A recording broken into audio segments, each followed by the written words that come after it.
معروف برطانوی جریدے دی اکانومسٹ نے دعویٰ کیا ہے کہ عمران خان کی وزارت عظمیٰ کے دوران ان کی تیسری اہلیہ بشرا بی بی نے کالے جادو اور ریاستی طاقت کو ملا جلا کر ایک ایسا حکومتی ماڈل تشکیل دیا تھا جس میں اہم ملکی اور عالمی معاملات پر فیصلہ سازی میں ان کا بنیادی کردار ہوتا تھا۔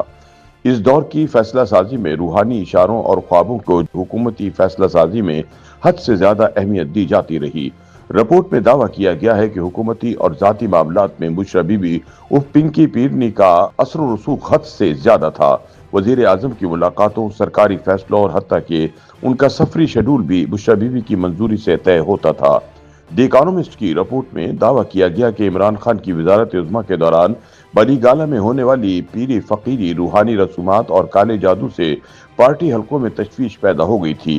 اسی بنیاد پر عمران کے کچھ قریبی ساتھی ان سے کچھ دور بھی ہو گئے تھے۔ رپورٹ میں کہا گیا کہ 2018 میں عمران خان کی انتخابی جیت اور ان کا وزارت عظمیٰ تک پہنچنا فوجی اسٹیبلشمنٹ کی مدد کے بغیر ممکن نہیں تھا۔ اس دوران آئی ایس آئی کے چند لوگوں کو خفیہ طور پر بشرا بی بی کے روحانی نیٹ ورک سے جوڑا گیا۔ اس نیٹ ورک کے ذریعے بشرا بی بی کو جو انفارمیشن ملتی تھی وہ اسے روحانیت کے کھاتے میں ڈال کر عمران خان تک پہنچا دیتی تھیں۔ یوں وزیر اعظم سے فیصلے آسانی سے کروا لیے جاتے تھے، چونکہ انہیں بتایا جاتا تھا کہ روحانی حساب کتاب میں انہیں ایسا ہی فیصلہ کرنا چاہیے۔ برطانوی جریدہ کہتا ہے کہ دوسری جانب روحانیت کے اس کھیل میں عمران خان بطور وزیر اعظم مکمل طور پر ناکام ہو گئے۔ ان کے دور حکومت میں کیے گئے بڑے انتخابی وعدے پورے نہ ہو سکے، ملک میں معاشی بحران سنگین تر ہو گیا۔ دوسری جانب عمران خان کی روحانی فیصلہ سازی کے نتیجے میں ان کا اسٹیبلشمنٹ سے ٹکراؤ بڑھنے لگا اور بالآخر انہیں تحریک عدم اعتماد کے ذریعے اقتدار سے ہٹا دیا گیا۔ بعد میں توشہ خانہ اور القادر ٹرسٹ جیسے کرپشن کیسز میں عمران اور بشرا بی بی گرفتار ہوئے، پھر انہیں لمبی قید کی سزائیں ہو گئیں، جن کی وجہ سے اب وہ اڈیالہ جیل میں بند ہیں۔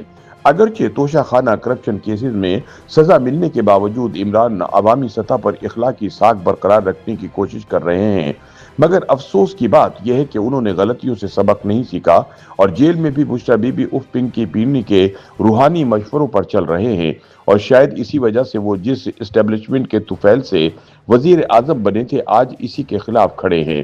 دی اکانومسٹ کی رپورٹ کے مطابق عمران خان نے پی ٹی آئی کو بدعنوانی کے خلاف ایک عوامی پلیٹ فارم کے طور پر پیش کرتے ہوئے پاکستان کو اسلامی فلاحی ریاست بنانے کا وعدہ کیا تھا۔ تاہم بشرا بی بی سے تیسری شادی نے ان کی ذاتی اور سیاسی زندگی دونوں کے رخ بدل دیے اور وہ بھی ایک موقع پر سیاستدان بن گئے۔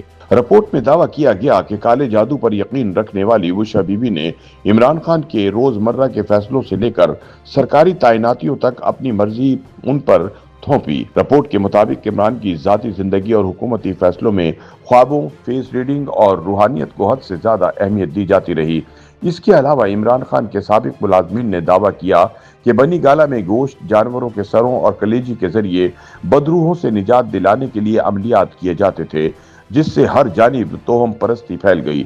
دی اکانومسٹ کی رپورٹ میں عمران کابینہ کے ایک سابق رکن کے حوالے سے کہا کہ حکومتی معاملات میں بشرا بی بی کا مکمل کنٹرول تھا۔ عمران خان کے ساتھ ملاقاتیں، سرکاری امور اور یہاں تک کہ پروازوں کے اوقات بھی بشرا بی بی کی منظوری سے طے پاتے تھے۔ سابق کابینہ رکن نے بتایا کہ عمران خان بشرا بی بی کے سحر میں مبتلا تھے اور ان کے کسی مشورے کو جھٹلاتے نہیں تھے۔ انہیں یقین تھا کہ وہ بشرا بی بی کے روحانی فیض کی وجہ سے ہی وزیر اعظم بنے ہیں۔ رپورٹ میں جہانگیر خان ترین سمیت عمران خان کے سابقہ ساتھیوں کا حوالہ دیتے ہوئے کہا گیا کہ ان لوگوں نے کالے جادو کے استعمال پر تشویش ظاہر کی، لہٰذا انہیں عمران کے حلقہ احباب سے باہر کر دیا گیا۔ چنانچہ پارٹی کے اندر یہ تاثر مضبوط ہوا کہ فیصلے کسی اجارہ داری نظام کے تحت نہیں بلکہ بشرا بی بی کی پسند اور ناپسند کے مطابق ہو رہے ہیں۔ رپورٹ میں یہ بھی کہا گیا کہ 2018 میں عمران خان کی کامیابی فوج اور آئی ایس آئی کی مدد سے ممکن ہوئی، جو پی ٹی آئی کے احتسابی انقلابی نعرے سے متصادم ہے۔